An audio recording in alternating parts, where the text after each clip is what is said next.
Olá, muito bom dia. Agora 10 horas 2 minutos, horário de Brasília. Jovem Pan Morning Show. Sim, o mesmo. Jovem Pan Morning Show no ar aqui pela Pan. Jovem Pan Morning Show. Entretenimento, prestação de serviço, informação, tudo isso no papo dessa sexta-feira, dia 13 de outubro de 2017. Sejam bem-vindos. Suprema cara de pau. Senadores se articulam para definir em votação secreta o futuro do tucano Aécio Neves. Ontem, procuradores da Lava Jato criticaram a decisão do Supremo de dar ao Congresso a palavra final sobre o afastamento de parlamentares.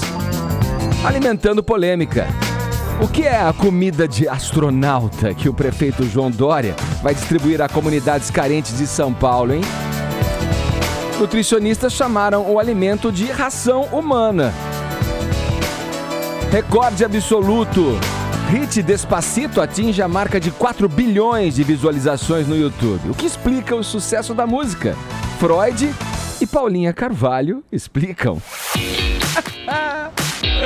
Cada desafio, né? Você vai pro divã dirimir qualquer dúvida a respeito disso. Olha, pode precisar de um tempo de análise, né, Ed? Bom dia, Paulinha. Bom dia. Qual é a nossa hash aí, hein? Vamos lá. Olha, você sabe, a gente tá aqui no feriadão prolongado trabalhando, que é o que a gente gosta de fazer, o que a gente quer fazer, entendeu? Não interessa em que dia, não é verdade? Então, pensei em a gente prestar um serviço pro pessoal que tá em casa com tempo. Tipo? Pra pensar nas suas emoções, nos seus sofrimentos, né? Nos seus pensamentos.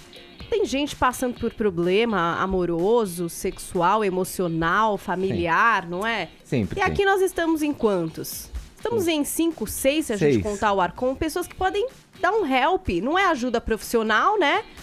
Mas é a ajuda dos universitários, acho que já tá valendo, né? Então eu queria que... Uma palavra amiga, é isso? É, um conselho, uma direção, uma luz no fim do túnel, um ombro amigo. Ombro amigo. Como vocês quiserem chamar. Então eu vou convidar todo mundo do Twitter, todos os nossos ouvintes do Brasil inteiro e do mundo. O Tonhori também? Também. Principalmente. O Tonholi é um grande especialista que vai Ai, meu poder Deus. ajudar. Tirar os olhos do pescoço do Vini, ele tomou um chupão, olha lá. Isso. Close no Vini, É olha. verdade, hein? É pura, mais pura verdade. Agora, não somos profissionais. O Tonholi tem mais conhecimento nessa área do que muito profissional. O Tonholi é Freud. O Tonholi vai poder É ajudar tipo- muita gente. Entre Freud e Foucault, assim. Então vocês podem usar a hashtag DivanoMorning pra mandar aí a sua pergunta, o seu problema. Se quiser direcionar direto pro Tonholi, pro Vini, pra Carol, pro Ed, pra mim, enfim. Ou se quiser jogar pro mundo, a gente tenta te ajudar, então, na hashtag DivanoMorning. E se for pros TTs, além da gente resolver o seu problema, ainda tem prêmio. Olha que maravilha. Vamos lá, você interage também pelo nosso WhatsApp, é o 11 931 7009. Vou estender essa sessão psicanalítica aqui pro WhatsApp também. Mande uma mensagem pra gente, pode ser em áudio ou em vídeo, contando o seu problema, caro ouvinte, que a gente vai tentar ajudar, tá bom? Tamo no Morning Show ou no Fala Que Eu Te Escuto? Meio que hoje É um híbrido. Morning que eu te escuto, vai lá, a gente não é especialista, né, mas temos aqui, como a Paulinha bem ressaltou, Cláudio Tonholi, que pode nos ajudar e nortear essa nossa tentativa de ajudar o querido Outro dia ouvinte. eu tava vendo o psicanalista, o cara foi no psicanalista e falou: doutor, eu tô com um problema. Tem dia que eu sou homem de manhã e mulher de noite, tem dia que eu sou homem de noite e mulher de manhã. Tô com personalidade dupla, o que eu faço? Aí o Freud fala: senta aí, vamos conversar nós quatro. Ah, Cláudio Tonholi, vamos lá. No mais, para acompanhar o Morning Show, você pode, além do rádio, ver o que acontece nesse cubo multicolorido aqui da Jovem Pan. Vai lá, tem o nosso aplicativo, tem o portal da Jovem Pan, jovempanfm.com.br, nosso canal no YouTube, youtube.com/morningshowjp. Que mais, Paulinha? Que mais? Instagram? Tem o Instagram, @Rádio Jovem Pan, no Twitter também, @Rádio Jovem Pan.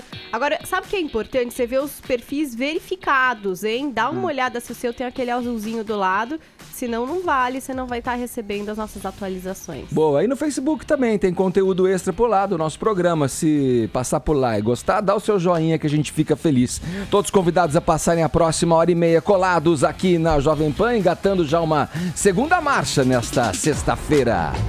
feriadão prolongado. A gente abre o noticiário falando de um sujeito que gosta de dar as suas alfinetadas, gosta de provocar o Vaticano. O escritor americano Dan Brown, autor de best-sellers como Código da Vinci e Anjos e Demônios, disse ontem que Deus, olha, vai desaparecer, segundo Dan Brown. Paulinha, vamos lá. O que vai acontecer com o Todo-Poderoso? Vamos acompanhar essa Com teoria. o onipresente, onipotente, onisciente. O que vai acontecer? De acordo com Dan Brown, isso foi o que ele falou na Feira do Livro de Frankfurt. Ele tá divulgando o livro dele que chama Origem. Já tá vendo, inclusive, aqui no Brasil, né? E esse livro, um dos gatilhos, dos questionamentos desse livro é: será que Deus sobreviverá à ciência? Então, imagine que o Dan Brown passou um tempo aí conversando com futurologistas, pessoas que preveem o futuro, o que vai acontecer com o mundo, com as profissões, com as tecnologias, para escrever essa trama. A trama começa mais ou menos assim. Aquele personagem dele, o Robert Langdon, que é o Tom Hanks nos filmes, enfim, que é o protagonista de Anjos e Demônios, Código da Vinci, O Símbolo Perdido e Inferno. Ele é um professor de simbologia, né? E aí ele vai pra Espanha, ele vai acompanhar o anúncio de um bilionário meio recluso, assim, de uns 40 anos, que foi um dos primeiros alunos dele, que vai trazer, teoricamente, 2 revelações para questões fundamentais sobre a existência humana. E essa é a trama do livro. E a discussão que aconteceu lá na Feira do Livro de Frankfurt foi em relação a isso, que o que é que ele falou? Ele acha que é muita ingenuidade acreditar que Deus, como a gente conhece hoje, essa entidade, né, que julga a gente pelo que a gente erra ou não, e que também absolve, que é muito ingênuo acreditar que esse Deus vai estar aqui daqui a 100 anos, vai ser isso que a gente vai crer, acreditar. Ele acha que durante a próxima década, a nossa espécie humana vai estar muito conectada e que a gente vai começar a encontrar as experiências espirituais através dessas interconexões, senhor Edgar. Que louco isso. E ele ainda falou assim, olha que louco, que historicamente nenhum Deus sobreviveu à ciência, que com os avanços da tecnologia, a necessidade de um Deus exterior que nos julga vai desaparecer. Como historicamente? Não, fiquei pensando agora enquanto você falava que tem deuses relacionados às forças naturais, né? O deus trovão, o deus relâmpago, esses no deuses Egito, foram você acha, por exemplo? sumindo conforme a ciência foi avançando. Eles Tô entendendo acham, essa história? Então, tô acompanhando? O que ele tá apostando nesse livro, a teoria dele, é que vai haver uma nova forma de consciência coletiva com a ajuda da inteligência artificial que vai cumprir as funções da religião. Então, Será quer dizer, o possível conceito isso? de Deus, como hoje é entendido, por mais que diferentemente, em decorrência das diferentes religiões, vai sumir, vai sendo apagado frente à evolução científica, é isso? Então, eu acho que, assim, ó, se você imaginar coisas que, sei lá, por exemplo, Philip K. Dick escreveu sobre justiça, a lei, como é que em inteligência artificial, que virou filme, como é que eles conseguiam... eles criaram o quê? O pré-crime, né? Você descobria antes quando acontecia o crime e prendia a pessoa antes dela cometer um crime, né? Acontecia isso em inteligência artificial. Como era feito? Através de videntes ligados a uma inteligência artificial que mapeava os acontecimentos do futuro. Então você tinha aí uma força... enfim, previsões, né, gente? Coisas loucas. Então, você pegava um vidente, ligava no computador, descobria, por exemplo, que o Edgar ia assassinar o Vini amanhã. Antes do Vini assassinar, aprendia. Então, seria uma nova forma de justiça. Por que não uma nova forma de religião? Você acha possível isso, Tonholi? O Tonholi é bom de desenvolver essas coisas. Outro lado. Ó, eu tenho muito para falar. Meu doutorado foi em biotecnologia. E eu quero dizer que a minha humildade aqui, quem sou eu perto do Dan Brown, né? Ele tá errado. Primeiro, o Einstein acreditava em Deus. Ele só achava que não tinha um Deus antropomórfico. Ele falava que você usava a ciência para descobrir como funciona a mente de Deus. Não tinha um Deus em formas antropomórficas, forma humana. Tanto que a frase famosa do Einstein sobre isso é Der liebe Gott wirfelt nicht mit der Welt. Ou seja lá o que isso quer dizer. Traduzindo, meu querido Deus não joga dados com o mundo. Agora, vamos desconstruir, Paula, essa questão de que ele fala que a inteligência artificial vai substituir Deus. Mentira! Então, por que é mentira? Isso é um absurdo, é uma bobagem. Por que isso? Vamos lembrar uma historinha bem interessante que os cabalistas gostam muito, a história do Golem de Praga. O Golem de Praga era um boneco de barro que defendia os judeus em Praga. E ele tinha escrito na testa a palavra Emet, que em hebraico é verdade. Aí ele perde o controle, ele era uma inteligência artificial, metaforicamente. Aí um rabino vai lá, apaga o E da frente, Emet, que é verdade, e fica Met, que é morte. Quando ele apaga, o golem morre. Bom, o Isaac Asimov, que é o grande ficcionista da inteligência artificial, ele criou a robótica para dizer que a robótica tinha que ser uma ética para a inteligência artificial, baseado no Golem de Praga, porque a inteligência artificial não tem ética. Se você puxar assim, não quero me estender, você pegar a fenomenologia do espírito do Hegel, ele fala assim, só o ser humano tem consciência de si e para si. Só o ser humano pensa e se pensa. Uma inteligência artificial, ela pensa, mas ela é incapaz de se pensar, ela não pensa ela mesma, então ela não pode ter ética. Então você dizer que a inteligência artificial vai assumir eticamente e é amoral, o papel não de é? Deus, Não. é totalmente amoral, Não, igual o e Golem faz- de Praga. Mas olha, Tonholi, você falou isso daí, e aí lembre-se que ele falou uma nova forma de consciência coletiva. Então acho que isso, quer dizer, a consciência coletiva da humanidade somada à inteligência artificial, tá? Tô especulando aqui, deveria ler esse livro para depois poder contar para vocês se é isso que ele sugere, mas pelo que ele falou, não é só a inteligência artificial. A consciência coletiva da humanidade somada à inteligência artificial substituiria essa ideia Bom. de ser, enfim, julgado ou perdoado por um Deus. E quando o filme que eu citei não é inteligência artificial, é Minority Report, Eu tenho tá? medo de É consciência coletiva, é verdade. porque quem defendia a consciência coletiva era o Hitler. Ele chamava aquilo de alma coletiva, em alemão é Seeleleben, alma coletiva. Tudo isso que passa por coletividade, eu não sei, eu tô com medo do que esse cara tá falando, tô com medo do que ele tá falando, porque em termos de filosofia das ciências, é uma barbaridade, é um absurdo, mas vou ficar por aqui, senão eu vou me tornar prolixo. Não, mas eu fico pensando na importância que ele diz, disso que ele diz hoje, frente ao que disse o Nietzsche já há muito tempo atrás, não é? Se Deus já estava morto, né? Aussprachen E Zarathustra. daí? Olha aí.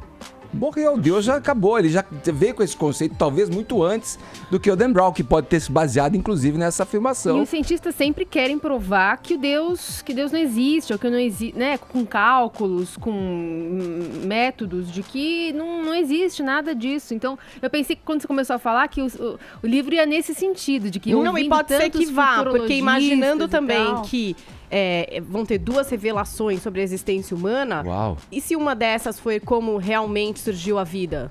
E que isso não tem nada a ver com Deus, isso consegue ser provado cientificamente, que não teve mesmo. Porque, como o Tonholi falou, vários cientistas falam que, sei lá, volta e chega num momento em que, Para.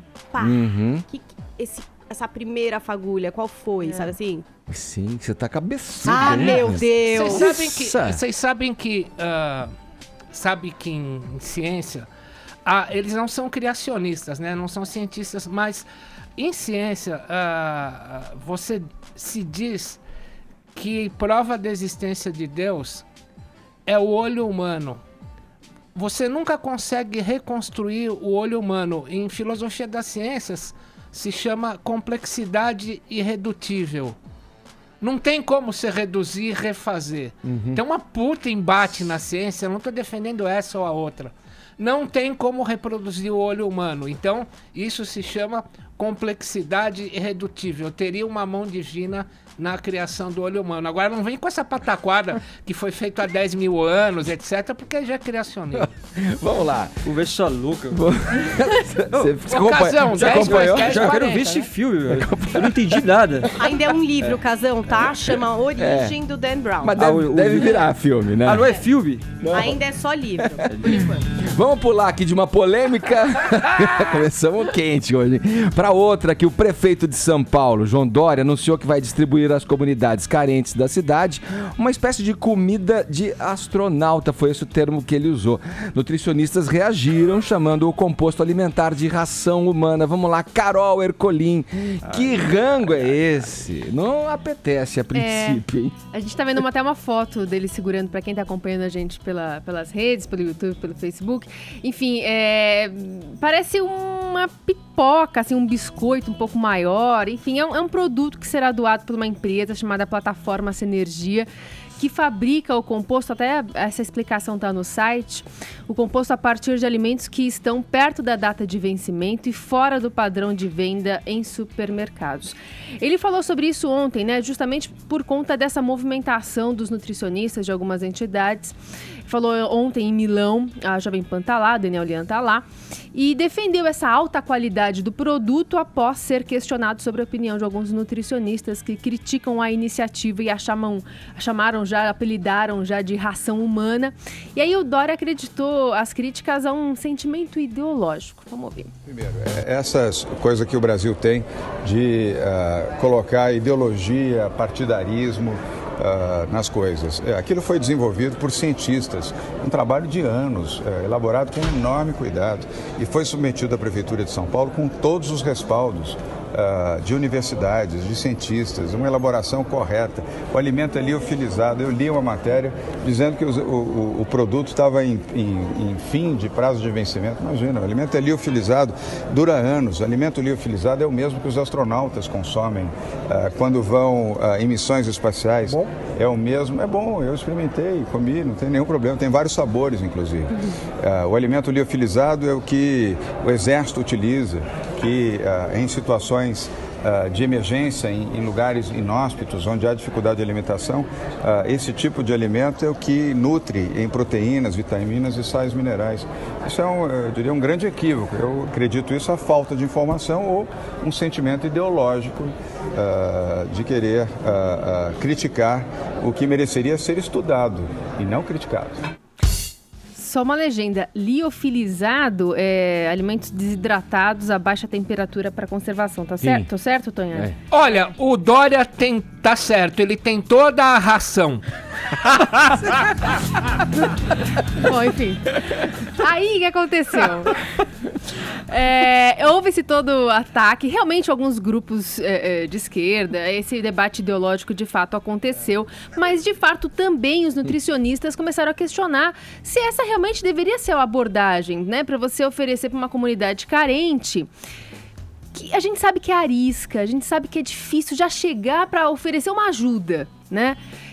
Quiçá um negócio que seco aparentemente desse já não é convidativo. E mesmo o prefeito acabou de falar, é para coisas extremas, né? Os caras usam astronauta, né? Exército para comer. Talvez essa abordagem não seja a melhor. E aí isso acabou ganhando uma grande polêmica. A própria... A Organização Mundial das Nações Unidas para Alimentação e Agricultura acabou, enfim, colocando essa questão, porque tem um relatório divulgado que fala que o Brasil já ajudou muito a superar a fome no mundo, porque combateu a fome colocando programas de transferência de renda. Então essa foi talvez a melhor forma de abordagem até agora. Enfim, tem algumas questões que foram colocadas no debate. E aí também a chefe Paula Carosella também discutiu essas questões nas redes sociais, criticando bastante, falou que é uma violência em forma de ração para humanos. Teve uma outra discussão que ela teve com o Vitor Vieira, que também participou da última edição do MasterChef, que questionou, poxa, mas não é uma forma boa de usar uma comida, distribuir para os pobres? Enfim, teve uma briga nas redes sociais por conta disso. Enfim, de um lado, lá de Milão, o prefeito está defendendo, e por aqui as discussões ainda continuam sobre essa abordagem das pessoas que Milão, que, como toda a Itália e a Europa ali, tem muita comida boa, né? Comida chamada dieta mediterrânea, né? Com balanceamento de produtos, fibras, proteínas, vitaminas. Carol, imagine o Dória chegando na Cracolândia, falar, tô com com comida de astronauta. O cara, quero porque eu vou pra lua. Não, olha, é polêmico de fato, porque você fica imaginando, né? Tem tanto alimento que se joga fora, as centrais, né? Os CEAGESP, as centrais de alimentos, desperdiçam tanto alimento é jogado fora, talvez um outro programa para poder suprir essa população carente de alimentação com alimentos, digamos, de um maior frescor. Alimento. E que normalmente precisa de uma abordagem humanizada. O que é né? isso? É um paliativo? É uma situação momentânea até a gente eliminar? Porque o ideal, o foco é eliminar a situação em que as pessoas não têm o que comer, certo? Exato, exato. É paliativo? Isso vamos encarar como dos males o menor? É isso? Então, eu acho que isso que ficou difícil de ser passado para as pessoas. A prefeitura tem que ser um pouco mais clara. Se é uma coisa muito pontual, ó, tipo, a pessoa chegou desnutrida, vamos oferecer isso agora para ela até conseguir um prato de comida melhor? Talvez. Mas não é um tipo de abordagem. Eu não consigo ver nas matérias que a gente faz na rua, em abordagem a morador. Os caras às vezes não querem ir para um albergue porque não querem largar o cachorro. Eu não vejo os caras comendo isso numa situação, por mais que eles estejam com muita fome. Eles preferem beber um gole de álcool para passar a fome e se esquentar, em vez de comer alguma coisa que eles não aceitem. Então tem uma questão muito de psicologia em volta. Aparentemente, enfim, não sou especialista no assunto, mas eu acho que é bem difícil haver uma aceitação para essas pessoas que estão em situação de dificuldade, né? Vamos lá. Girando o assunto, nessa quinta-feira, os procuradores da Força Tarefa da Lava Jato, Carlos Fernando Lima e Deltan Dallagnol, fizeram duras críticas à decisão do STF de dar ao Legislativo a última palavra sobre o afastamento de parlamentares determinado pela própria Corte. Segundo Carlos Fernando, o Supremo, no julgamento de anteontem, deixou de lado o processo histórico de consolidação da interpretação da Constituição Federal pelo Poder Judiciário para se curvar às ameaças dos políticos. E hoje o jornal O Estado de São Paulo traz na sua capa lá a informação de que está em curso no Senado uma articulação para que o futuro do senador afastado Aécio Neves seja decidido em votação secreta. Tonholi, vamos lá. Temos precedentes aí para analisar, né? E se isso acontecer, a gente faz o quê? Parte para o aeroporto e partiu... Toma a ração do Dória e vai pra lua. Partiu Pindorama? Vamos partir do seguinte ponto. A Constituição foi feita para regular o parlamento. E não para...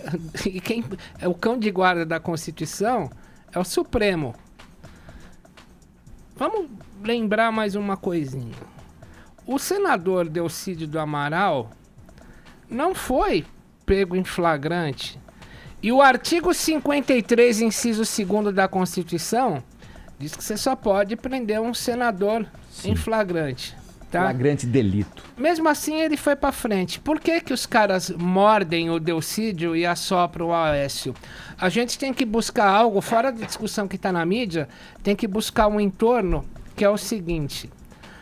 Depois que a Lava Jato começou a chegar em outros partidos muito além do PT, alguns ministros do Supremo começaram a professar uma teoria de 1963 de um pensador italiano do direito chamado Luigi Ferrajoli, que chama a teoria do punitivismo. Por essa teoria, Ed, o Estado pune demais e, portanto, temos que combater esse punitivismo. Vários ministros do Supremo que escaralharam o Delcídio, só depois do caso Delcídio começaram a adotar a questão do punitivismo, que nós temos que reduzir a capacidade do Estado punir.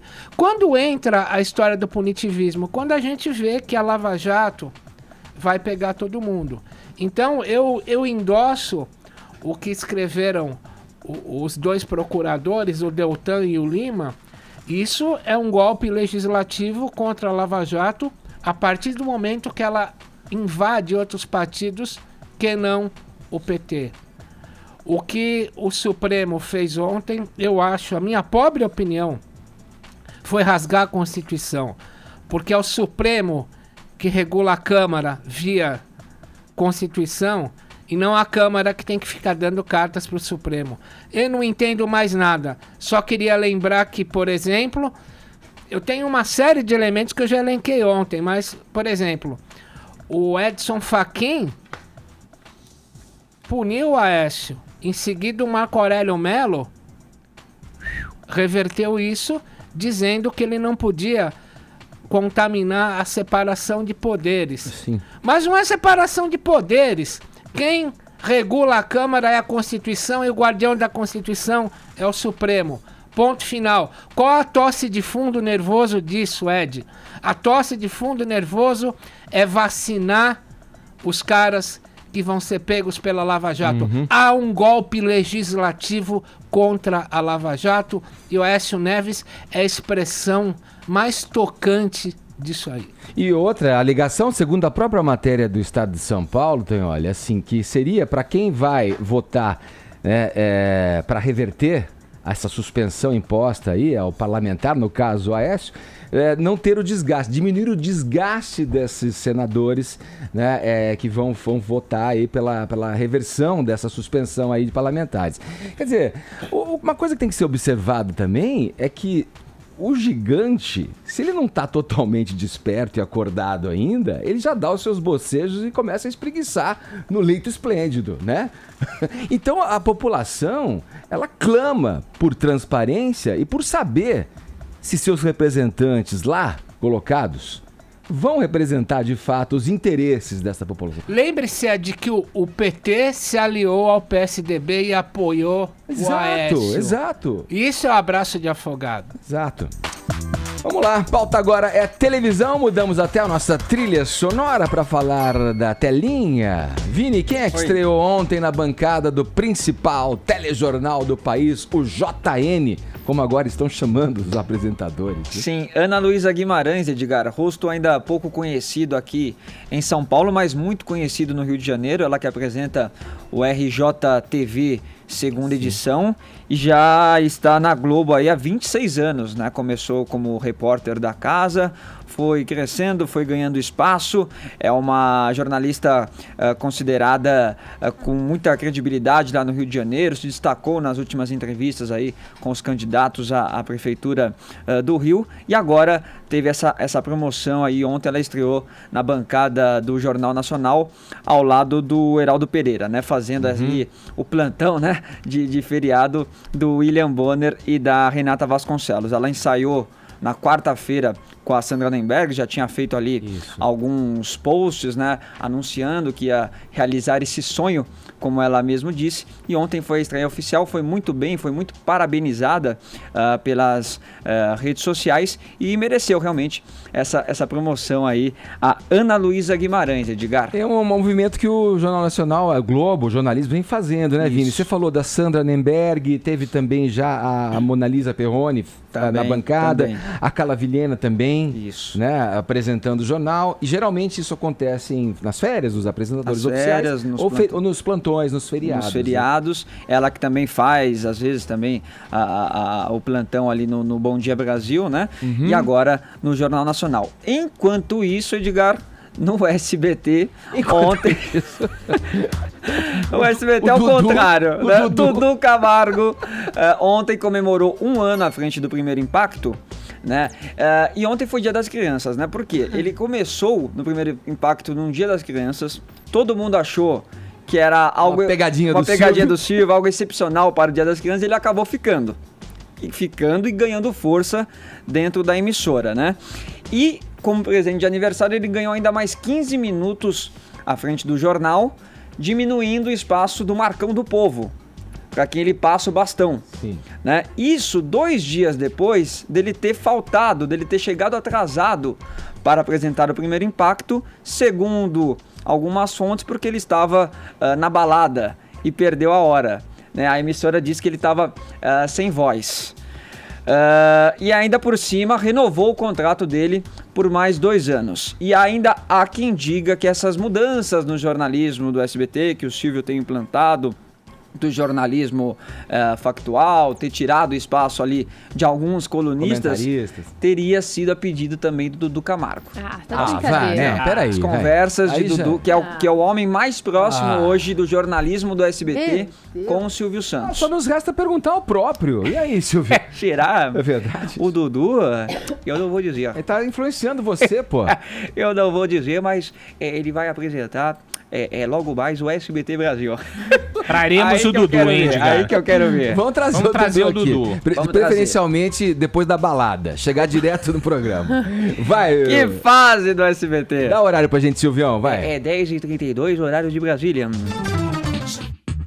Você pode interagir com a gente no nosso WhatsApp 11 931 7009. É o Divã do Morning hoje. Acompanhando aqui a sugestão da Paulinha na nossa hashtag do Twitter, Paulinha. Isso, tá todo mundo aqui, Divã no Morning.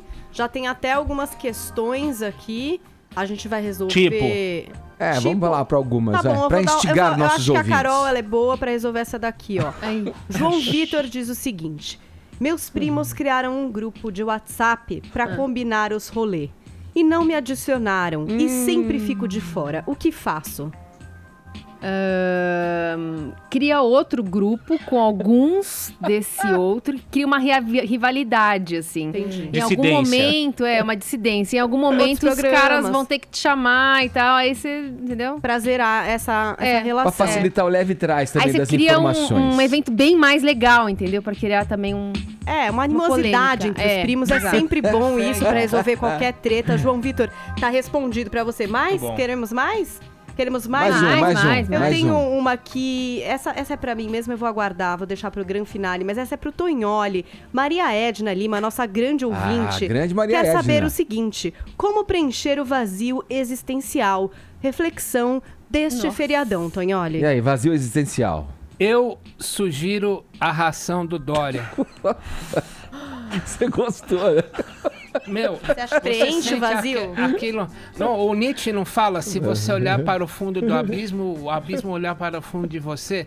A ração do Dória tem ração. Ela preenche tudo. O nosso Divã se estende também pro WhatsApp. Vai lá, abra seu coração, mande sua mensagem pra gente aqui, né? Fale dos seus problemas, a gente ajuda. Fala que nós escutamos, tá bom? O WhatsApp é o 11 931 7009. Mais algum aí? Não. Tem mais um aqui, rapidinho, se você quiser. vai. William de Oliveira, essa eu escolhi pra mim mesma, né? Vai. Ele diz: preciso de ajuda para poder organizar minha cabecinha para as novas temporadas das minhas séries. Então, querido, é o seguinte: tem que anotar num caderninho. Hoje, por exemplo, tem uma estreia boa, Mindhunter na Netflix, a série do David Fincher. Você vai começar a ver? Hoje é sexta-feira 13, você teria que estar vendo o trailer de Stranger Things, especial para esta data. Inclusive, está chegando o Halloween, teremos essa série. Não tem jeito, tem que anotar num caderninho e tem que dividir seu tempo, senão você vai ficar perdido, querido. É isso. Falado, vamos em frente. Olha, Paulinha, vou seguir com você aqui, ó. O hit Despacito vem batendo recorde atrás de recorde aí. E o da vez é especialmente impressionante. O clipe da música, veja você, atingiu a marca de 4 bilhões. Eu disse bilhões de visualizações no YouTube. Explica pra gente. Bilhões? 4 bilhões de plays, né? Bilhões de plays, isso. A marca foi alcançada nessa quarta.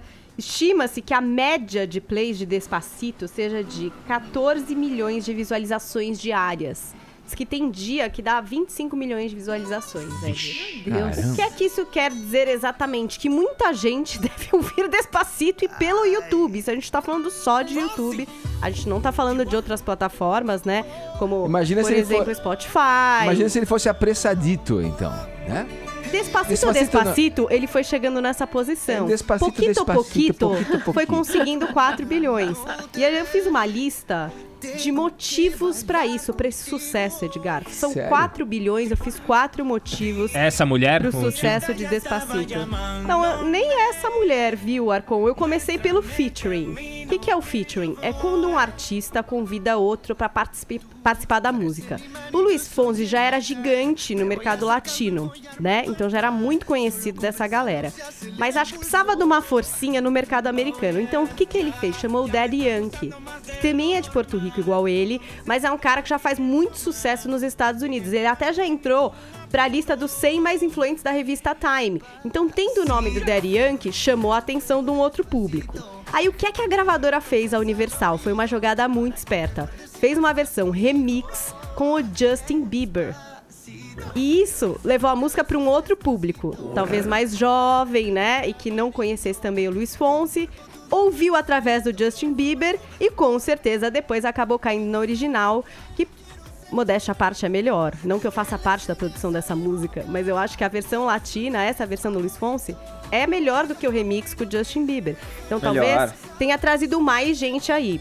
Aí tem uma outra coisa que é o efeito chiclete desta canção. Eu lamento agora você ouvinte que tá ouvindo Despacito, porque com certeza você vai ficar com essa música na cabeça. Isso é mérito do trio aí que compôs, que é o Luiz Fonsi, o Daddy Yankee e a Erika Ender. E não se preocupe, porque a gente sobreviveu a Macarena. Dá tudo certo, né? Mas realmente é uma música que pega na cabeça, é um chiclete, mérito aí dos caras que fizeram a música. E tem uma outra questão também, né, Ed, que é a história do reggaeton ter sido aceito pelo universo pop por vários artistas, inclusive brasileiros. A gente tem a Anitta fazendo reggaeton, Cláudia Leite fez reggaeton, tá todo mundo fazendo reggaeton no mundo, então o mundo está preparado para um super hit latino, né? E segundo o Tonholi, sucesso absoluto em todos os terreiros, né, Tonholi? O reggaeton, ele é o primeiro ponto de Umbanda, que é tum, tacum, tacatá, tacum, tacatá, tacum, tacatá, tacum, tacatá. O mundo tava pronto para receber isso daí, entendeu? Agora, então é uma convergência de coisas maravilhosas que fazem com que Despacito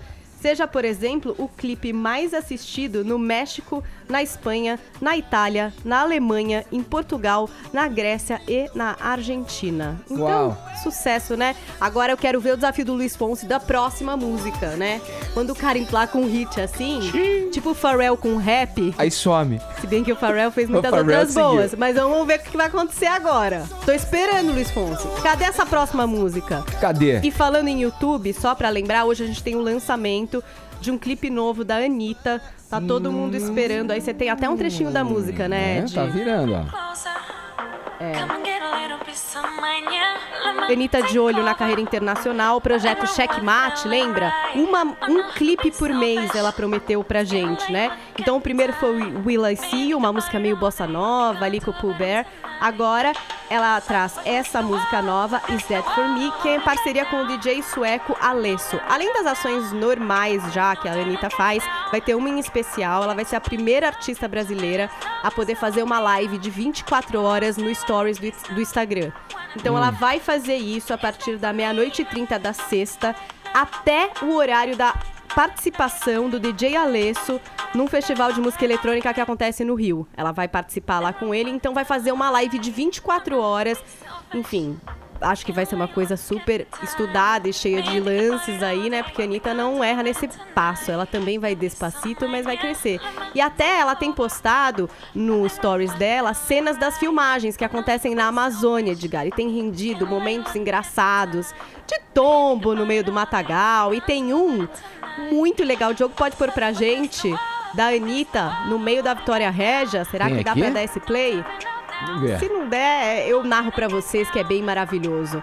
Ela tá no meio da Vitória Régia, maravilhosa, quando pergunta o quê? Uma pergunta importante. Tem cobra aqui?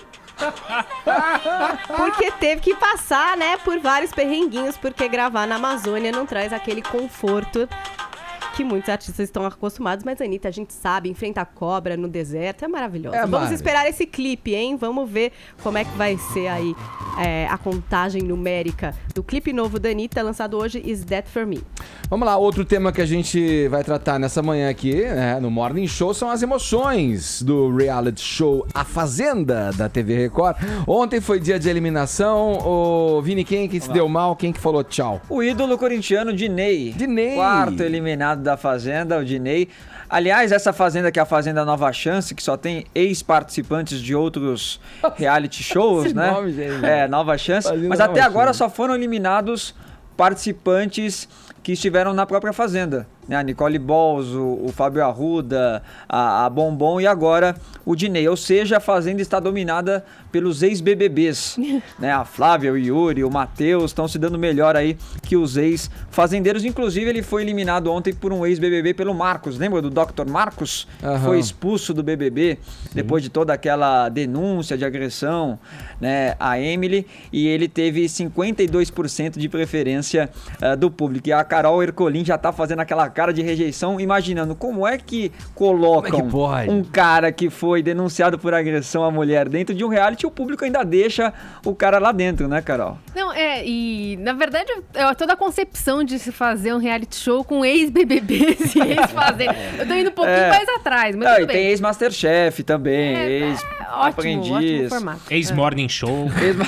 É bom, aí seria mais interessante. Mas o que aconteceu, Ed, foi que o Diney é um cara gente boa, divertido, né? Mas ele entrou com muita sede ao pote aí na Fazenda e ele articulou, ele foi o líder ali de um grupo que ficava articulando quem que ia pra roça, quem que eles queriam que fosse eliminado, e o público nunca gosta disso, né? Então ele ficou com essa pecha de vilão desde a primeira semana. E o Marcos, apesar de todas essas acusações, ele tinha uma torcida forte no BBB. Tanto que ele não foi eliminado pelo público no BBB. Ele poderia até ter ganho. E como a participação dele foi recente, ele ainda carrega com ele esse público que tá deixando ele, por enquanto, aí na Fazenda. E aí, os dois que eram do mesmo grupo no começo, né, o Diney articulando tudo, o Diney quis ir para essa roça para poder voltar como fazendeiro, porque a Fazenda dá essa opção. Perdeu a prova, foi para a roça com o Marcos, que se sentiu traído por ele, né, porque ele também articulou ali a ida do Marcos para a roça. E durante a defesa do Diney para permanecer no reality, ele relembrou aí do passado do Marcos com as mulheres. Vamos ouvir esse trecho, Edgar. Mulheres do Brasil, eu peço para vocês, para tirar esse rapaz, eu vim para a roça para fazer justiça pelas mulheres, porque esse cara já infernizou, já pegou uma criança de 19 anos e aqui infernizou todas as mulheres. Eu preciso das mulheres de todo o Brasil para tirar esse crápula daqui, porque esse cara, ele vai lutar contra as mulheres. Então eu como pai, por isso que eu vim para a roça. Eu quero quero fazer justiça e quero que todas as mulheres se juntem para tirar esse rapaz daqui. Pronto, falei. Vamos junto, mulherada, vamos tirar esse crápula daqui. Olha isso. Uma criança de 19 anos. Ele também, acho que ele tava se referindo, né, a Emily, que na época do BBB tinha realmente essa idade, mas as mulheres não atenderam aí o pedido do Diney, ele acabou sendo eliminado. E depois desse pedido, que o Marcos acabou ouvindo, ele foi tirar satisfação, né, com o Diney e até ameaçou processá-lo depois do reality. Vai precisar pra pagar um advogado pra te defender. Calúnia. Eu vi o teu discursinho ontem. Então, calúnia. Vai te informar antes de apontar o erro de alguém, rapaz. Tá bom. Vai te informar. Cagalhão. Lá vem o bexiga. Cagalhão. Você é cagalhão. De comunidade. Cagalhão. Cagalhão. Gente, eu nem conhecia essa palavra. Eu queria desouvir. Isso é do Sul. É do Sul, o Marcos é do Sul. É algo que todo mundo usa, não tava sabendo. Exato. Bom, então agora a Fazenda começou a conquistar um pouco mais de audiência agora, começou mal com aqueles problemas técnicos, todos que atingiram o começo do programa. Ontem chegou até ficar alguns minutos na liderança frente à Globo, né? Vamos ver agora se emplaca. Vai ter essa guerra aí agora do Marcos com os outros ex-BBBs, porque ele também não se dá muito bem com eles, não. Aliás, o Marcos não se dá bem com ninguém quase, né? Mas vamos acompanhar e a gente vai atualizando, né, aqui. Com o público que ele tem aí, que tá deixando ele por enquanto aí na Fazenda. Agora, o Diney, o jeito de falar dele, ele deve se entender bem com o Casão, né? Porque você vê que tem um jeito de falar. Parecido. Você achou, Casão? Os dois curitianos, viu? Eu votei pra ele, eu não entendi nada, velho. E quando a gente conversa um com o outro, ninguém entende. Ô, Casão, qual que é a chance de 0 a 10 do Diney sair, do Marcos sair? 12. Eu não sei. O quê? A chance? Pra mim, o Marcos tem uma chance de 70% de ganhar a Fazenda. E de perder 40%. Mas tirando o Diney. Tirando de lei, 70% de ganhar e 40% de perder. Ah, tem alguma Casão, coisa sobrando sabe, aí. Não sei se você concorda comigo. Na Fazenda, os 4 mais capazes são 3, Dinei e Marcos. Exatamente. Vamos voltar a falar de política? Nos últimos dias, a trama envolvendo o italiano Cesare Battisti ganhou novos capítulos. Ele foi preso, diz que que se for extraditado, será sentenciado à morte. E ontem, o parlamento italiano se pronunciou sobre o caso. Vamos aos detalhes com você, Carol Ercolim. E aí? Tô respirando um pouquinho ainda, que essa piada do Tonholi foi boa. Qual? Eu não ouvi essa, conta aí, Carol. Eu tô rindo da ração do Dória Tá ainda. certo, né? Essa Casão, foi os legal. 4 mais essa capazes são 3, Eu Dinei gostei e dessa, Marcos. gostei dessa. Foi boa essa? Eu gostei, não sei, calhou. Vamos lá, vamos falar bom, do Battisti aí. Então, o parlamento italiano está rebatendo essas críticas do Cesare Battisti, porque ele está negando que a extradição do ex-ativista seja uma sentença de morte. Ele está falando isso com muita força, porque, querendo ou não, é um discurso de que toque as pessoas, né? Ó, vocês vão me mandar, eu vou ficar lá preso perpetuamente. Vão me condenar à morte. Vão me condenar à morte, enfim, tem um apelo. E ele, então, tá perto de perder esse asilo político aqui no Brasil e tá reclamando e tá criando essa imagem de um monstro na Europa. E ele deu uma entrevista, né, pro jornal Estado de São Paulo, agora também falou com a Folha. E a deputada ítalo-brasileira Renata Bueno, ela fez um apelo para que Cesare Battisti seja, de fato, extraditado para a Itália. A gente tem um trechinho dessa fala. Não tem absolutamente nada a ver essa questão de morte. Ele vem para que a justiça seja feita, né? Ele foi condenado à prisão perpétua por ter cometido vários homicídios. As famílias das pessoas assassinadas sofrem muito até hoje, né? Já há mais de 30 anos, e sofrem muito e esperam realmente a justiça. E aí, fazer um histórico aí. A trama está se arrastando aí desde 2004, quando esse ex-militante de extrema esquerda foi condenado à morte por 4 pessoas lá na Itália, e ele chegou aqui no país. Então, a permanência dele foi autorizada em 2010. Desculpa, Carol, pelo assassinato de 4 pessoas, né? Que eu falei? Pela condenação por 4 pessoas. Não, pelo assassinato de 4 pessoas, exato. E a permanência dele foi permitida pelo presidente Lula. E, enfim, ele está aqui desde então.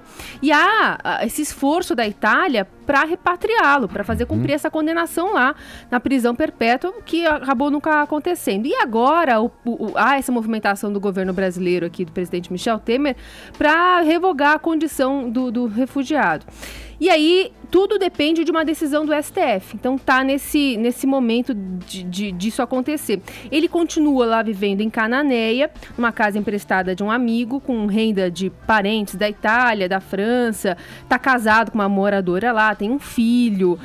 Diz que quer ficar lá, não quis fugir, né? Ele falou que queria só comprar roupas em Corumbá, não estava querendo fugir com 20 mil reais, que queria comprar jaqueta, o dinheiro encontrado com ele era do grupo todo, não era dele. Exatamente, né? Não era dele. Então ele tá formando essa opinião, tentando formar essa opinião pública para que não seja extraditado. Gosta muito da família, é corintiano, viu, Vini? Falou que é corintiano, tá confiante no aqui, time, cada um também. Tal. Deu uma entrevista com a camisa, mas tá confiante de que as coisas vão ficar bem aqui, o que eu não sei se vai continuar, até porque a gente tem até o próprio Romeu Tuma Júnior, que era o secretário nacional de justiça na época, falando também sobre esse caso. Acho que a gente pode Vamos ver, também. solta pra gente o vídeo. Tivemos novamente o imbróglio do Battisti. Vamos lembrar que ele teve a extradição autorizada pelo Supremo, e ele só não foi entregue por um ato do ex-presidente Lula, no último dia do seu governo. Com esse novo crime que ele cometeu, ele pode ser expulso do país ou mesmo deportado. Ele já respondia a um crime por uso de documento falso. Ele acabou conseguindo um visto dado em tempo recorde pelo Conselho Nacional de Imigração. Esse visto estava sendo discutido, contestado pelo Ministério Público. Precisa ver como isso acabou, mas ele não tem o refúgio concedido. Aliás, o CONARE, o Conselho Nacional de Proteção ao Refugiado, negou o refúgio para ele. O ministro acabou num recurso concedendo, mas isso foi anulado pelo Supremo.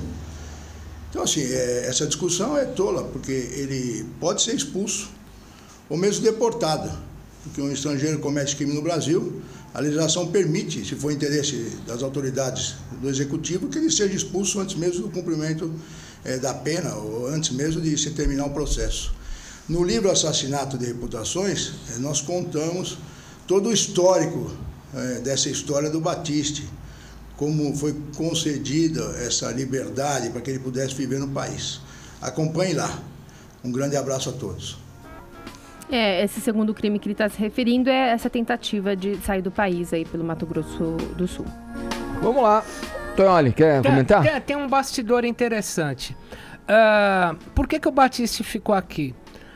Quando Lula foi preso pelo Romeu Tumuapai, chefe do DOPS, e ficou 21 dias na cadeia em janeiro de 1980, quem foi o advogado do Lula? Luiz Eduardo Greenhalgh. Quando o prefeito Celso Daniel foi assassinado e o PT começou a se escaralhar todo no caso, quem foi o assessor do PT junto à polícia, para dirimir eventuais dúvidas do assassinato? Luiz Eduardo Greenhalgh. Quem foi candidato à presidência da Câmara pelo PT e perdeu para o Severino Cavalcante? Luiz Eduardo Greenhalgh. Ficou muito magoado com isso. Quem foi o primeiro advogado de Batiste? Luiz Eduardo Greenhalgh. Portanto, Lula acumulou uma série de dívidas com Luiz Eduardo Greenhalgh, desde a prisão dele, Celso Daniel e por aí vai, e ele achou por bem manter no seu último dia de mandato o Batiste no Brasil, porque ele deve muito favor ao Luiz Eduardo Greenhalgh. A razão do Batiste estar aqui se chama Luiz Eduardo Greenhalgh e as dívidas eternas que o Lula tem para com ele. Vamos lá, girar o assunto no Morning Show. Ô Vini, antes da gente ir pro próximo intervalo, vamos falar aqui sobre essa novela aí do Aguinaldo Silva, que é batizada de O Sétimo Guardião. Isso. Depois de tanta polêmica, o que vai acontecer com essa novela aí? Não vai acontecer. Não vai acontecer. Agora foi cancelada. Todo esse caso foi realmente uma novela, né? O que aconteceu? O Aguinaldo Silva entregou essa sinopse para a Globo de O Sétimo Guardião. A Globo aprovou a sinopse, a novela ia estrear em março do ano que vem. Porém, essa sinopse foi elaborada coletivamente por 26 participantes de uma Masterclass, um curso, né, que o Aguinaldo ministrava aí no final de 2015, um curso de roteiros, né? E aí, um dos alunos do Aguinaldo deste curso, o Silvio Cerceal, exigia que o nome dele aparecesse nos créditos ou ele entraria na justiça pedindo cancelamento da por direitos autorais. Antes haviam mais alunos aí nesse pedido aí por direitos autorais. Depois o Aguinaldo, até a pedido da Globo, que falou: você precisa entregar pra gente um documento comprovando que você tem os direitos autorais dessa novela. Aí ele fez ali um novo contrato, chegou a um acordo com esses ex-alunos, mas apenas o Silvio Cerceal, não concordou. E não era nenhuma questão de grana. O Silvio falou: eu concedo os direitos autorais para o Aguinaldo, mas eu quero o meu nome nos créditos da novela. Então foi apenas esse aí o empecilho que acabou girando toda essa novela realmente. Sim. E aí o Aguinaldo se cansou e desistiu, informou a emissora ontem que ele não vai mais então fazer O Sétimo Guardião, que era uma novela de realismo, né? Enfim, e ela já tinha sido adiada. Março do ano que vem vai, na verdade, agora entrar a novela do João Emanuel Carneiro, que é o mesmo autor aí de Avenida Brasil, né? Mas o Aguinaldo disse que vai entregar até dezembro uma nova sinopse. Então vai ser um desafio para ele agora, porque nós já estamos em outubro, né? Ele está em Portugal agora desenvolvendo novas ideias e vai desenvolver uma nova sinopse para entregar à Globo, para ver se a Globo aprova ou não. E até pelo Twitter dele, ele tranquilizou alguns atores que já estavam reservados para essa trama, como a Lília Cabral, o Milen Cortaz, dizendo que eles serão mantidos aí na novela agora, claro, com outros personagens, né, Edgar? Aproveitar que, nós falamos dele aqui, aproveitar o prefeito que tá, né, com a gente aqui. Depois eu convido vocês para comer a ração, viu, Tonholi? Você tem razão. Eu tenho Você tem razão. A hora certa pra gente. 11 horas, horário de Brasília. Então vamos lá, hein? Hoje os nossos ouvintes estão aqui pelo nosso WhatsApp e pelo Twitter contando suas neuras, seus problemas pra gente. Vamos ajudar, né, Paulinha? Estamos ajudando muita gente hoje. Com todo embasamento científico, a gente tá acadêmico. ajudando tanta gente que a gente, inclusive, tá entre os assuntos mais comentados do Brasil nessa Olha manhã com a hashtag Divano Morning. Cara, né? os robôs aqui, olha, ficam felizes, eles têm sentimentos. Tem, claro, inteligência artificial, né? Então... Aquele limite tal da sensibilidade. Exato. Tem uma dúvida aqui, quer dizer, uma questão existencial da Luana de Carvalho. Eu vou direcionar pro Vini, porque ele ou alguma personalidade dele com certeza vão conseguir responder pra Luana. Ela diz o seguinte: meu marido foi viajar a trabalho já faz 2 semanas e eu não consigo dormir. O que fazer? Luana, querida. Uau. É o seguinte, vai se divertir, vai pra balada, vai curtir a vida, pega um cinema, essa coisa louca. Procura o que fazer, não fica em casa não, querido. Valeu. Ed, essa é pra você, que é um ótimo dono de casa, tem filhos, família, sabe das responsabilidades do lar, não é? Suja a unha no jardim. A Dema quer saber o seguinte: tenho que limpar a casa e fazer o almoço, mas a cama está muito boa. O que fazer? Continue nela. Deixe os outros que se ferrem. Come bolacha, água e sal, toma um suco, um Yakult, vai lá na nessas geladeira. Horas que a ração funcionaria. Né? Tem razão. Precisaria sair da cama. Fica na cama, isso. Dá uma rola pra lá, rola pra cá, lê um livro aí. Eu vou dar uma pro Arcon agora, ele que tá aqui tão quieto hoje. Laco Simples Assim quer saber o seguinte: minha mãe fica me enganando dizendo que não somos milionários. Quando ela vai falar a verdade? Nossa, não sei. Não sei mesmo. Desculpa. Posso responder? Até eu responderia. A mãe dele é bela, recatada e dólar. Ai, por isso que eu não respondi, tá vendo? Caraca. Prefiro evitar. Vamos ouvir as mensagens, Ed, porque aqui tá complicado. Não tinha uma do casamento? Eu tinha pensado uma pra aquela do casamento lá. Ah, não, é aqui, desculpa, eu fui mal aí. Vamos ouvir agora. Vamos ouvir. Meu problema é o seguinte: eu tô trabalhando num carro sem ar-condicionado e tá tão calor que eu fui cuspir e cheguei a subiar. Um abraço. Olha, essa é tua, Dilemas pô. do cotidiano, não é? Também tá seco, pô. Aí tem que ter uma aguinha do lado. Tá bom, vamos lá pra próxima, vai. Vai lá. Aqui é Diego de Cambé, Paraná. Viu? Eu tô com uma dúvida aqui que tá me machucando. Queria saber se vocês podem me ajudar. Vai. Eu tô na dúvida de se eu caso ou se eu compro uma bicicleta. Qual que é a melhor opção? O que vocês acham, hein? Me ajuda aí. Valeu, galera. Abraço. Alguém? Eu acho que primeiro compra a bicicleta, porque se você casar, vai ter que pedalar. Então você já vai treinando agora. Né? Ótimo. Porque é bom ir treinando. Eu acho que começa pela bicicleta. Não Vê se desiste você de não nenhum. mata ela em uma Exato. semana, entendeu? Se você consegue conservar, preservar. E vai ter que pedalar se casar melhor a depois. tua. Eu não vou nem dizer a minha. A minha é muito. A minha segue no estilo ingênuo, puro. Eu vou deixar a tua aí, tá bom? Achei boa a tua, Paulinha. boa. Vamos pra próxima. Alô, pessoal do Morning Show, Márcio Bracioli aqui de Birigui. Eu tenho uma dúvida, um vazio existencial que eu queria saber de vocês. Vamos lá. Hoje será o ontem de amanhã? Não sei. Eu acho Concordo, assim. concordo. Com certeza, velho. Né, Casão? Você pode... 110% de certeza. E amanhã é hoje de ontem. É isso que o pessoal não para pra pensar, velho. Tá aí, tá bom. É o divã do Morning Show. Sabe, eu lembrei aqui eu acho pra esse cara que quer saber se compra uma bicicleta Ou casa. Patrimônio é um conjunto de bens e matrimônio é um conjunto de males. Ai, que visão negra do Que futuro. visão negra da relação. A gente pode fazer tipo um palitinho, assim, ver quantas No do Tonholi enlace. emplacam, assim, e quantas não Ô, emplacam Tonholi, por programa. a galera tá rapidamente aqui, estão querendo saber aqui pelo Twitter também. Fugiu o nome dele agora, mas ele quer saber o que é a expressão escaralhar, pô. Você usa direto. Escaralhar é mascular. É palavrão? Não, o português castiço, escaralhar é você emascular, arrancar o membro viril. Olha aí. Uau. Tá respondido aí Gênio. O Nau Niet aqui, o Free Spirit do nosso Twitter. Vamos rodar? Vamos em frente? Já estamos engatando aí uma quarta marcha, reta final do Morning Show dessa sexta-feira. E os geeks estão em festa nesse feriadão prolongado, com exceção do nosso camarada Carlos Aros, que aqui se apresenta, já está a postos na bancada do Morning, tá trabalhando, né, Carlos Aros? Essa cara... Desde cedo. Desde cedo. Você ainda dormia o último sono, eu já estava aqui na rádio. Vai lá, mas você vai, afinal de contas, a missão aqui tua no Morning hoje é explicar pra gente que devemos respeitar os gamers, né? Mas a gente já respeita, posso te adiantar. Eu te digo o porquê, Edgar. Por quê, Com Carlos? números eu te digo o porquê. São os milionários do momento. Porque esse povo que tem preconceito com essa galera que fica jogando e tudo mais, não entende que o mercado de games movimenta só no Brasil, tá?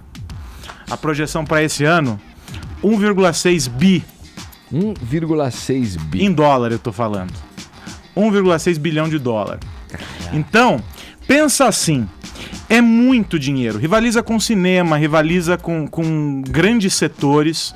E na indústria do entretenimento, os games evoluíram muito, muito, muito. A gente tem, claro, tem aquele saudosismo, tem aquela reverência, né, com o Atari, com os games clássicos. Mas se a gente for considerar os últimos 10 anos, vamos pegar 10 anos, a evolução foi bizarra, foi um negócio assim monstruoso. A gente já tá falando no mundo da tecnologia em realidade virtual, em realidade aumentada, que é uma experiência imersiva, ou seja, você tá dentro do jogo. Eu no ano passado, o Facebook me lembrou hoje, inclusive. No ano passado estava na NVIDIA acompanhando as demos de um óculos de realidade virtual. Sim. E eu joguei o jogo recente, à época de Star Wars, lá em realidade virtual. Era uma experiência muito próxima, com sons, e você podia, por exemplo, descrever a textura da pintura das paredes do ambiente do jogo. Então a gente está falando sobre isso, sobre algo que a gente está inserido, a gente está dentro do contexto do jogo, não é mais o jogador ali com a distância da tela. Essa evolução fez com que as pessoas deixassem de perceber como o videogame avançou e está cada vez mais presente na nossa vida. E eu tô falando tudo isso por quê? Porque nesse final de semana, nesse feriado prolongado, né, São Paulo recebe a maior feira de games da América Latina. O Brasil é um mercado importantíssimo, tá? No top 5 dos mercados de game. E o Brasil tem sido escolhido por muitas produtoras, por muitos estúdios, para o lançamento dos novos games, justamente porque tem esse apelo. Eu conversei com o Marcelo Tavares, que é o criador da Brasil Game Show, essa feira, e eu fiz essa brincadeira com ele. Eu falei assim: Marcelo, a BGS está chegando... Só áudio. A BGS está chegando ao 10º ano. E ele disse o seguinte, eu disse assim pra ele: a BGS está chegando ao 10º ano. O que a gente pode dizer nessa década em termos de evolução da experiência gamer? Porque talvez há 10 anos atrás nós não tivéssemos uma realidade com smartphones tão presentes na nossa vida, etc. E aparatos tecnológicos que nos colocassem dentro do contexto dos jogos da forma como a gente tem hoje. Sim. E eu perguntei pra ele, em 10 anos, falei, em 30 segundos, a evolução dos games em 10 anos. E aí ele respondeu: muita coisa mudou, muita coisa mudou. Eu acho que o mercado brasileiro, principalmente, era um mercado que era muito pirata, de contrabando. Hoje em dia você consegue comprar o jogo original, o jogo já vem em português, manual, a embalagem, a tecnologia também. Se for comparar o que a gente tinha lá atrás para o que a gente tem hoje, realidade virtual, os jogos online, os campeonatos, o lado todo competitivo, o mercado de games ele evolui muito rapidamente. E ao longo de 10 edições de BGS, se for comparar uma primeira edição com a atual, parece que realmente os jogos daquela primeira edição tem mais de 30 anos e não somente 10 anos. É verdade, deu um salto e tanto. É gigantesco. E aí isso pode ser percebido, por exemplo, para quem curte futebol. Tem aquela eterna rivalidade entre o PES e o FIFA. O Vini joga, não sei qual deles ele prefere. O FIFA é melhor. Mas tem a briga, por exemplo, com o licenciamento. Então, alguns times não estão representados com a marca, né, e etc. no jogo. Por quê?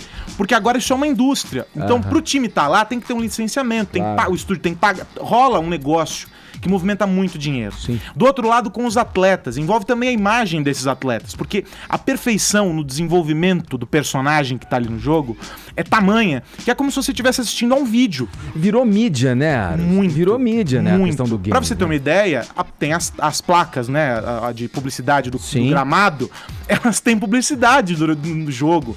O Mauro Betting, por exemplo, é comentarista de um desses jogos. Eu todo encontro ele na BGS, eu encontrei com ele, Mauro, o que você tá fazendo aqui? Não, porque eu comento o jogo. Eu falei, não sei, não jogo o game de futebol, então não te ouvi, Mauro. Mas ele tá lá, então essa mistura entre o real e essa experiência do gamer, ela evoluiu muito. Hoje, algumas pesquisas mostram que as pessoas acabam não se considerando gamers, mas elas não percebem que quando estão na fila do banco, por exemplo, para aqueles que ainda vão ao banco, evidentemente, o cara passa... Qual é o escapismo? É um Candy Crush da vida, esses outros jogos, aí tem outros que já inclusive superaram o Candy Crush. Então o game tá mais presente na nossa vida do que a gente imagina. E aí quando a gente começa a trazer esses números, tem gente que gasta $200, $300 por mês comprando item em joguinho de celular. O joguinho que você baixa de graça, só que eles começam a vender item lá dentro. O movimento... Ô Aros, deixa eu fazer uma pergunta de leigo aqui pra você. Esses jogos que são... São jogos que você faz online, por exemplo. Esses jogos são passíveis de você alterar o conteúdo deles? A história? Dizer, a história dele, por exemplo. Sim. Você falou da placa de publicidade no jogo de futebol ali, né?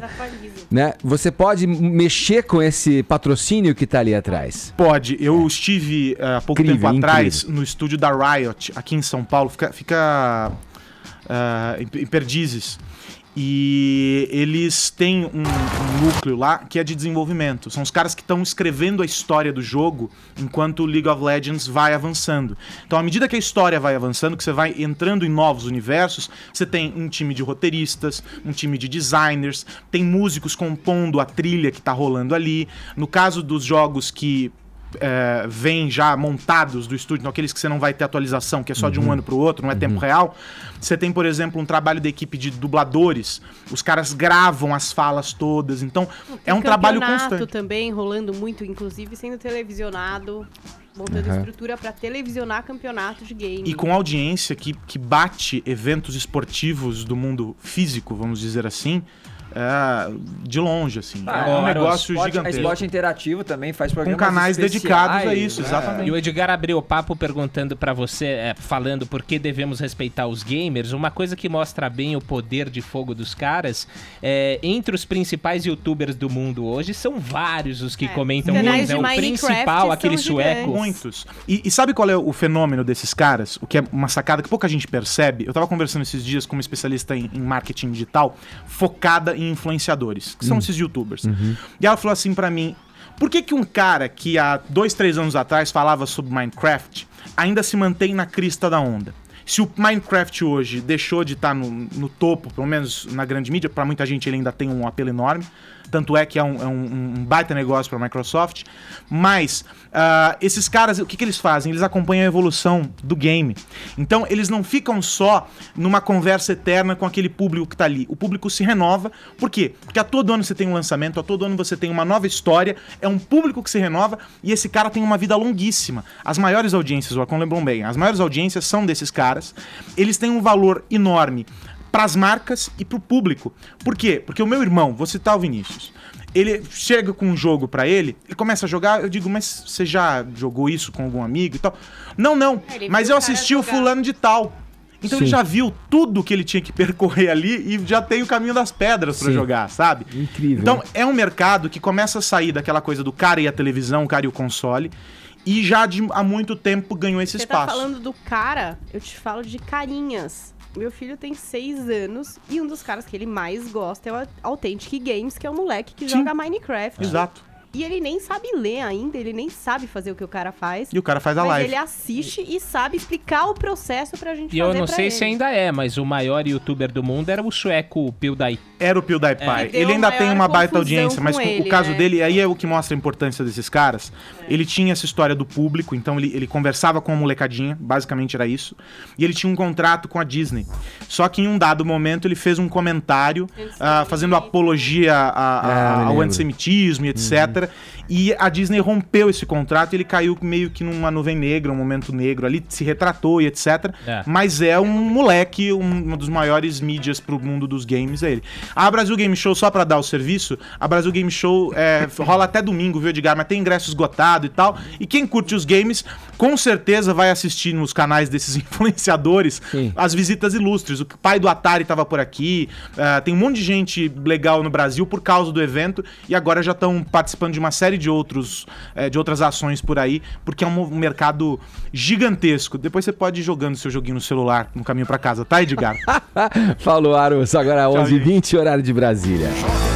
Reta final do Morning dessa sexta, feriadão prolongado. Vamos à editoria internacional aqui da nossa revista radiofônica. Ontem os Estados Unidos anunciaram que estão fora da Unesco, Organização da ONU para a Educação, Ciência e Cultura. Logo depois, Israel se juntou ao país comandado por Donald Trump. As duas nações acusam a entidade de adotar um viés anti-Israel. O que a gente deve saber sobre essa história, Carol? Bom, Israel disse que a atuação da Unesco tornou-se um teatro do absurdo. Foi bem enfático. O que consolidou as críticas feitas desde o ano passado, já vem com esse burburinho depois de uma votação sobre um local sagrado de Jerusalém. E aí, do ponto de vista israelense, essa decisão seria uma negação do vínculo milenar entre os judeus e a cidade. Já o Departamento americano de Estado afirmou que a saída reflete as preocupações dos Estados Unidos com as crescentes contas atrasadas da Unesco, a necessidade de reformas fundamentais da organização e, de novo, o contínuo viés anti-Israel. Os Estados Unidos já tinham reduzido o envio de grana, de dinheiro para a Unesco, já tinha reduzido o financiamento da organização, já tinha, então, dado uns sinais anos atrás de que alguma coisa ia acontecer, mas o que pegou mesmo foi quando a Palestina foi aceita como membro efetivo. E aí a diretora-geral da Unesco lamentou essa atitude ontem. A Irina Bokova disse que a decisão dos Estados Unidos representa uma derrota para o multilateralismo e a família da ONU. Enfim, declarou que essa parceria era muito importante, porque os Estados Unidos têm muito essa luta contra o antissemitismo. Fez uma lamentação realmente pública, dizendo que espera que os Estados Unidos reveja essa decisão. Mas, enfim, os Estados Unidos Israel foi atrás e parece que não tem muita volta, não. E aí, Tonholi, procede essa alegação aí de antissemitismo, sim. Anti-Israel? No começo do ano, acho que foi em fevereiro. Ou é grana, porque tem muita grana aí também envolvida, né? Tem uma coisa um pouco pior. Acho que foi em fevereiro, começo do ano, a Unesco falou que Jerusalém é um território sob a força da ocupação de Israel. E em julho, falaram que a cidade velha de Hebron, que fica em território palestino, era um patrimônio mundial que estava sob ameaça de Israel. Ou seja, eles estão dividindo, estão indo contra o Estado de Israel. Acertada. A Unesco virou um Estado palestino fantasiado de patrimônio mundial. Estão querendo internacionalizar, tipo você internacionalizar a Amazônia, falar que a Amazônia, igual o Al Gore, vice-presidente dos Estados Unidos, sob o Bill Clinton, falava que a Amazônia é um território universal, para poder tomar conta. A Unesco quer universalizar Israel no sentido de dizer que Israel ocupa territórios que não deveria ocupar, inclusive Jerusalém. É sim um teatro do absurdo a Unesco. O Linkin Park divulgou ontem o episódio completo da série Carpool Karaoke com a banda. O programa foi gravado apenas 6 dias antes do suicídio do vocalista Chester Bennington do Linkin Park. Hein, Paulinha, vamos lá, os detalhes dessa história aí. Então, você que é fã do Linkin Park, pode até assistir na íntegra a participação, porque eles disponibilizaram na página do Facebook do grupo, né? É uma coisa que não acontece frequentemente, porque é um conteúdo do Apple Music que é lá que fica hospedado. Mas dessa vez foi liberado, a gravação foi feita, a família e os membros da banda autorizaram, né, que fosse exibido, porque, vamos e venhamos, né, de uma história meio terrível. 6 dias antes, o cara participa de uma gravação e depois comete suicídio. Então, foi autorizado. E aquela coisa, né, de você assistindo, não passa pela sua cabeça em nenhum minuto que esse cara esteja passando por um problema de depressão ou até, enfim, imaginando cometer o suicídio. Você vai ver aí que tem o pessoal do Linkin Park e o Ken Jeong, que não é um ator, comediante muito conhecido aqui no Brasil, mas sim nos Estados Unidos. Então ele faz a dupla, né? A ideia do Carpool agora é misturar aí as pessoas, então uma banda com ator.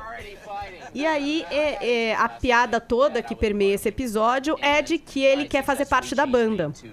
E eles começam com uma versão super animada de Hey Ya, do Outcast, cantando na maior vibe, rindo, com muita piada, muita brincadeira. Fazem uma versão de Under the Bridge, do Red Hot Chili Peppers. E cantam, claro, que todos os hits aí do Linkin Park. Mas em situações alegres, Edgar. Você vê aí o Chester Como que a gente viu o Chester com a família, né, também. Exatamente, foi um alerta que até a esposa dele fez, né, publicando essa foto, insistindo pra essa questão. E fala dos filhos, enfim. Mas assim, não dá pra imaginar, é uma tristeza. Tá lá, tá disponível no perfil do Facebook do Linkin Park. Aí, e ouvindo essa trilha aí divertida, né, com o Chester Bennington e o pessoal do Linkin Park no Carpool Karaoke, a gente vai fechando essa edição do Morning agora com os vencedores aqui, né, com os premiados. Vamos lá, Paulinha, quem que leva, qual tuiteiro que leva aí? Olha, eu vou dar o prêmio aqui do Divano Morning pro motoboy sem causa e ainda vou deixar uma dica aí pra vocês. Se vocês curtem o Fred Mercury, tá acontecendo amanhã no Teatro Bradesco em São Paulo, o Fred Mercury Revisited.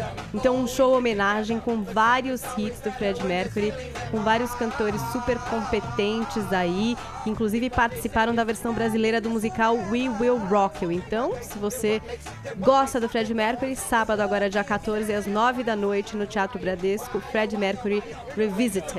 Boa, e assim a gente fecha a semana, prometendo voltar na segunda-feira, às 10 da manhã, aqui na Jovem Pan, com mais uma edição do nosso Morning Show. Muito obrigado pelo prestígio e pela audiência. Segunda tem mais. Bom final de semana pra todo mundo. Tchau. Jovem Pan Morning Show. Você ouviu Jovem Pan Morning Show.